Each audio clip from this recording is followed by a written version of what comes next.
तपाईँ नयाँ घर बनाइरहनु भएको छ र अब तपाईँको घरमा प्लास्टर गर्ने बेला भयो भने तपाईँको लागि भनेर मैले एउटा छोटो जानकारी मिलेर भिडियो लिएर आएको छु। पक्कै पनि हेर्नु होला, तपाईँलाई काम गर्न सक्छ।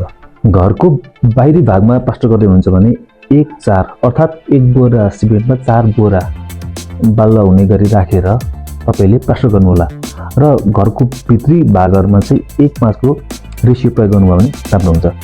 धेरै मसिनो या धेरै खसो बालुवा पनि प्रयोग गर्नुहोला, ठिक दाना भएको मिडियम साइजको बालुवा प्रयोग गर्नु भने राम्रो हुन्छ। तपाईँले मसिनो बालुवा प्रयोग गर्नुभयो भने फिनिसिङ चाहिँ राम्रो देखिन्छ, तर भविष्यमा चाहिँ त्यसले केही समस्याहरू चाहिँ उत्पन्न गर्छ, जस्तो कि अब त्यहाँ क्र्याकहरू हुने हैन देखा पर्ने, अनि त्यो क्र्याकहरूमा चाहिँ पछि सिपेजहरू पनि हुन सक्ने सम्भावना हुन्छ।